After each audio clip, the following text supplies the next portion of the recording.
Hello friends, कैसे आप सभी लोग। स्वागत है आप सभी का हमारे यूट्यूब चैनल इंग्लिश लिटरेचर 247 में। This is Hanif and today I am going to discuss some very important questions based on a very famous poem that is Lady Lazarus by Sylvia Plath. तो आज के क्वेश्चंस हमारी इसी pome पर based होंगे। If you are preparing for DSSB TGT then this video is going to be fruitful for you. या आप किसी भी एग्जाम की प्रिपरेशन कर रहे हैं जिसके सिलेबस में इस पोम को इंक्लूड किया गया है, तो फिर ये वीडियो आपके लिए यूज़फुल होने वाली है। इससे पहले हमने कई सारी वीडियोस बनाई है। यदि आपने उन वीडियोस को नहीं देखी है तो प्लेलिस्ट में जाकर वहां से वॉच कर सकते हैं। और यदि आप हमारे टेलीग्राम चैनल को ज्वाइन करना चाहें तो उसकी लिंक आपको इस वीडियो की डिस्क्रिप्शन बॉक्स में मिल जाएगी। वहाँ से आप हमारे टेलीग्राम चैनल को ज्वाइन कर सकते हैं। किसी भी एग्जाम की कंप्लीट नोट्स के लिए आप मुझे व्हाट्सएप कर सकते हैं। नंबर आपको इस वीडियो की डिस्क्रिप्शन बॉक्स में मिल जाएगा। शुरू करते हैं अपने आज की इस वीडियो को। तो ये जो पोम है जिसको लिखा गया है सिल्विया प्लाथ के द्वारा, नाम है लेडी लैज़रस। ये जो है सिल्विया प्लाथ की मोस्ट फेमस कन्फेशनल पोम में से एक पोम है। इसमें इन्होंने जो स्पीकर जो होती है यानी कि जो पोएटेस होती है, वो जो साइक्लिक एक्सपीरियंस है डेथ उसको दिखाती है। किस तरह से वो जो है कई बार उसने मरने की कोशिश की है, उसने सुसाइडल अटेम्प्ट किया है। फर्स्ट टाइम उसने जब सुसाइड करने की कोशिश की थी वो 10 साल की थी, लेकिन बार बार वो सर्वाइव कर जाती है, वो बच जाती है। वो अपने आप को इसमें एक बाइबल का कैरेक्टर होता है जिसका नाम लैज़रस होता है उससे कंपेयर किया है, और कहता है वो जो कैरेक्टर होता है उसको क्राइस्ट के द्वारा पूरा जन्म दिया जाता है। उसी के साथ साथ उसको जो है दिखाती कि बहुत ज़्यादा टॉर्चर किया गया है, और इस चीज़ को कंपेयर करती है। वो अपने आप को बताती है comparing her body to disturbing Holocaust imagery such as Nazi lampshade. Lampshade यानी नाजी लैम्प शेड, ये कहना चाहते हैं कि जो नाजीज लोग थे वो ज्यूज़ की स्किन से अपने आप को ढकते थे और उसी के कपड़े पहनते, जूलियन उसके कपड़े पहनते थे। तो यानी कि एट्रोसिटी को, टॉर्चर को डिस्क्राइब करता है। और इसी में उसने अपने आप को एक जो फीनिक्स बर्ड होता है उससे भी कंपेयर किया है कि जिस तरह से एक फीनिक्स बर्ड होता है जब वो मर जाती है फिर अपने ऐशेस से, अपने राख से पूरा जिंदा हो जाती है, उसी तरीके से वो भी उसने कई बार मरने की कोशिश की लेकिन फिर से वो जिंदा हो जाती है। तो अब हम आते हैं अपने MCQs पे, और हमारा फर्स्ट क्वेश्चन है in which poetry collection was Lady Lazarus originally included. आपको बताना है कि जो लेडी लैज़रस है इसको किस पोएट्री कलेक्शन में पब्लिश किया गया था, इंक्लूड किया गया था। तो फर्स्ट का हमारा सही आंसर होता है बी, यानी कि एरियल में। Next question is second, when was Lady Lazarus published, इसको पब्लिश किस साल किया गया था। तो सेकंड का हमारा सही आंसर होता है सी, यानी कि 1965 में। नेक्स्ट क्वेश्चन इज थर्ड,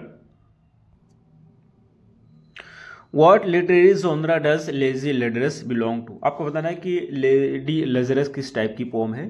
तो थर्ड का हमारा सही आंसर होता है बी, यानी कि एक कन्फेशनल पोम है। Next question is fourth, how many years after Sylvia Plath death was Lady Lazarus published. आपको बताना है कि लेडी लैज़रस को सिल्विया प्लाथ के मौत के कितने साल बाद पब्लिश किया गया था। तो फोर्थ का हमारा सही आंसर है B, 2 years. Next question is fifth, what is Lady Lazarus considered one of Sylvia Plath. ये कहना चाहते हैं लेडी लैज़रस को सिल्विया प्लाथ की क्या माना जाता है। तो 5 का हमारा सही आंसर होता है सी, बेस्ट पोम्स में से एक पोम माना जाता है इसको। Next question is sixth, what biblical figure is referenced in the title of the poem. Poem के टाइटल में कौन सा बाइबल का फिगर है जिसको रेफरेंस दिया गया है। तो 6 का हमारा सही आंसर होता है ए, लैज़रस को, लैज़रस एक बाइबल में कैरेक्टर है तो उसी का रेफरेंस देखने को मिलेगा। Next question is seventh, how does the speaker describe herself at the beginning of the poem. Poem के बिगनिंग में स्पीकर अपने आप को किस रूप में डिस्क्राइब करती है। तो 7 का हमारा सही आंसर है ये, अ मिरेकल। अ मिरेकल इसलिए कहती है क्योंकि वो हर बार कोशिश करती है मरने के लिए और हर बार बच जाती है। Next question is 8th, what decade based pattern is reference in the pome. कौन सा डिकेड माने दशक होता है, तो हर दशक में एक घटना घटित होती है और उस घटने का रेफरेंस इसमें दिया गया है। तो कौन से घटने की बात कर रहे हैं इस पोम में। तो 8th का हमारा सही आंसर डी होता है, सुसाइडल अटेम्प्ट्स एवरी 10 ईयर। यानी कि जो पोएटेस होती है वो हर 10 साल में सुसाइड करने की कोशिश करती है और इसी चीज़ का रेफरेंस इसमें देखने को मिलता है, जबकि लोग उसको बचा लेते हैं, हर बार वो बच जाती है। Next question is 9th, what Holocaust. Holocaust का मतलब होता है भारी संख्या में यहूदियों को मारा गया था। नाजीज के द्वारा, हिटलर के द्वारा, तो उसी को कहते हैं होलोकॉस्ट।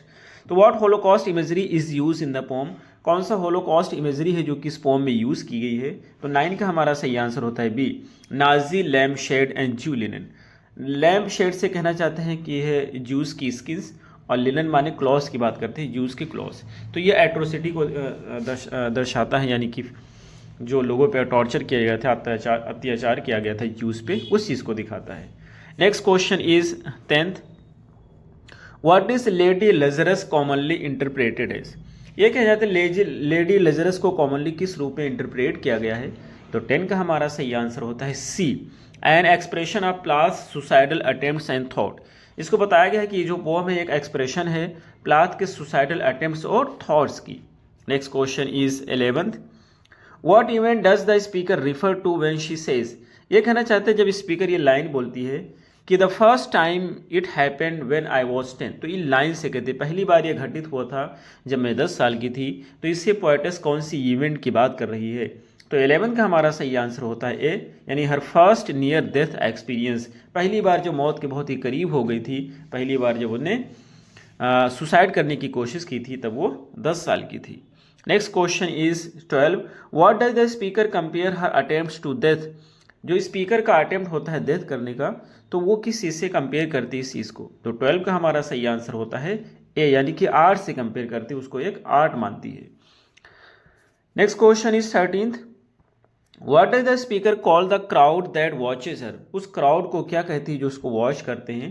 तो 13 का हमारा सही आंसर है C, the peanut crunching crowd. Next question is 14th, what is the speaker sarcastically label her survival. अपने सर्वाइवल को सार्कास्टिकली किस तरह से लेबल करती है, किस तरह से बताती है स्पीकर? तो 14 का हमारा सही आंसर है ए, यानी मिरेकल बताती है, वो सर्वाइव जो कर जाती है हर बार डेथ से। Next question is 15th, what is the tone of the pome. इस पोम की टोन क्या है आपको बताना है।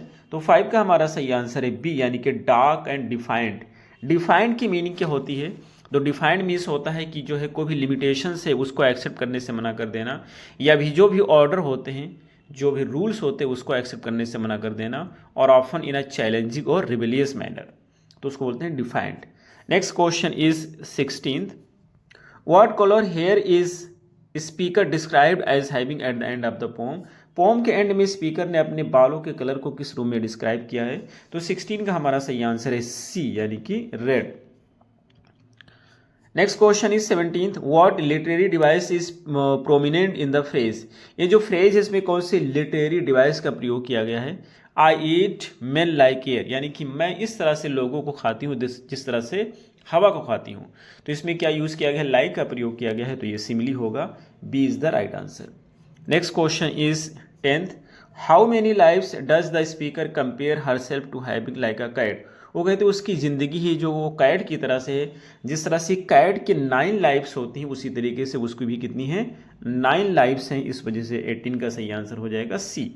Next question is 19th, what recurring theme does the poem explore. कौन सा रिकरिंग मीन्स होता है बार बार होना एक प्रॉपर इंटरवल पे, तो कौन सा एक रिकरिंग थीम होता है जिसको पोम एक्सप्लोर करती है? तो 19 का हमारा सही आंसर है बी, डेथ एंड रिसरेक्शन, मौत और पुनर्जीवन। Next question is 20, what does the speaker call her self in relation to her doctor and her enemy. अपने डॉक्टर और एनिमी के रिलेशन में स्पीकर अपने आप को क्या बुलाती है? तो 20 का हमारा सही आंसर हो जाएगा बी, यानी कि a pure gold baby. Next question is 21, what imagery does the speaker use to describe her body post resurrection. यानी ये कहना चाहते हैं कौन सी इमेजरी का प्रयोग करती है स्पीकर अपनी बॉडी को डिस्क्राइब करने के लिए पुनर्जन्म के बाद? तो 21 का हमारा सही आंसर होता है C, ash soap and bone. Next question is 22, what does the speaker suggest is charge for. ये कहना चाहते हैं स्पीकर क्या कहती है किसको किस चीज़ के लिए उससे शुल्क लिया जाता है, उसको चार्ज किया जाता है? तो 22 का हमारा सही आंसर है ये, her appearance and her survival story. उसके अपीयरेंस के लिए, उसके सर्वाइवल स्टोरी के लिए उससे शुल्क लिया जाता है, उसको चार्ज किया जाता है। Next question is 23, who are her doctor and her enemy like symbolic of. ये कहना चाहते हैं यहाँ पे यूज़ किया गया हर डॉक्टर और उसके एनिमी को, ये किसके सिम्बॉलिक के रूप में यूज़ किए गए हैं? तो 23 का हमारा सही आंसर बी होता है पैट्रियार्कल फिगर ऑफ अथॉरिटी। तो अथॉरिटी जो है यानी कि जो है पैट्रियार्कल फिगर की बात करते हैं। So B is the right answer. Next question is 24, what type of rebirth does the speaker depict in the final stanza. Final stanza में किस प्रकार के रीबर्थ को डिस्क्राइब करती है स्पीकर। तो 24 का हमारा सही आंसर बी होता है the Phoenix like resurrection from ashes. वो कहते हैं जिस तरह से एक फीनिक्स होती है, वो मरने के बाद में उसको जला दिया जाता है, फिर राख से दोबारा से जिंदा होती है, तो अपने आप को भी इसी तरीके से डिस्क्राइब करती है। Next question is 25, what does the phrase her God her Lucifer signify. ये पोम की लाइन है हर गॉड हर लूसीफर, ये किस चीज़ को सिग्निफाई करते हैं। तो 25 का हमारा सही आंसर है be the confrontation with religious and societal figure. यानी कहना चाहते हैं जो भी सोसाइटल फिगर होते हैं और जो रिलीजियस होता है उसके साथ सामना को बताता है, उसका आमना सामना। Next question is 26, what does the repetition of ash symbolise in the poem. Poem में जो ऐश को रिपीट किया गया, ऐश माने राख होता है, तो ये किस चीज़ को सिम्बोलाइज करता है। 26 का हमारा सही आंसर है ए रीजनरेशन एंड डिस्ट्रक्शन। रीजनरेशन दोबारा से जनरेशन होना, डिस्ट्रक्शन माने तबाही। Next question is 27, what does the poems final line I eat main like air convey. ये जो यहाँ पे लाइन यूज की गई है, इससे पहले बताया गया कौन सी फिगर ऑफ स्पीच है, तो वो सिमिली है, लेकिन ये कौन सा मैसेज कन्वे करता है आपको बताना है। तो 27 का हमारा सही आंसर है A feminine power and dominance. Feminine power इसलिए क्योंकि ये बताती है कि हम लोगों को, आदमियों को इस तरह से खाते हैं जैसे कि हवा हम सांस लेते हैं। सो फेमिनाइन पावर को बताता है। Next question is 28, what collection was Lady Lazarus first publish in. Lady Lazarus पहले किस कलेक्शन में पब्लिश किया गया था, और ये क्वेश्चन रिपीटेड है, आंसर आप कमेंट बॉक्स में बताएंगे। Next question 29, what year was Lady Lazarus first publish. Lady Lazarus को फर्स्ट टाइम कब पब्लिश किया गया था, ये भी क्वेश्चन रिपीटेड है, आंसर आप कमेंट बॉक्स में बताएंगे। 30 क्वेश्चन है कि which real life struggle of Sylvia Plath does the poem reflect. कौन सा रियल लाइफ स्ट्रगल होता है सिल्विया प्लाथ का जिसको पोएम में दिखाया गया है। तो 30 का हमारा सही आंसर होता है C her battles with mental health and societal ideation. तो जो उसका जो बैटल होता है मेंटल हेल्थ से और जो सुसाइड करने की कोशिश होती है वो रियल घटना होती है, उस चीज़ को दिखाने की कोशिश की है। Next question is 31, how does the speaker view dying as express in the poem. जो डाइंग है उसको किस तरह से एक्सप्रेस किया गया है इस पोम में। तो इसको एक्सप्रेस किया गया है, पोम इसको में है, वो जो पोएटिस होती है इसको एक परफॉर्मेंस मानती है आर्ट का। So A is the right answer. Next question which is the last question 32, what type of tone does the speaker use to confront societal norms and authority. जो भी सोसाइटी के नॉर्म्स होते हैं, authority होते हैं, उसका सामना करने के लिए कौन से टोन का प्रयोग करते हैं स्पीकर। तो 32 का हमारा सही आंसर है बी यानी sarcastic and defined.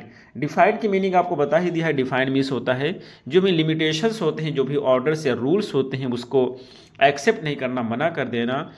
Often in a challenging और रिबेलियस मैनर, अक्सर क्या होता है चैलेंजिंग मैनर में या विद्रोह करने के मैनर में। तो ये रहे हमारे आज के क्वेश्चन, हमें उम्मीद है आपको जरूर समझ आए होंगे। फिर मिलते हैं अगली वीडियो में, till then take care, have a good time.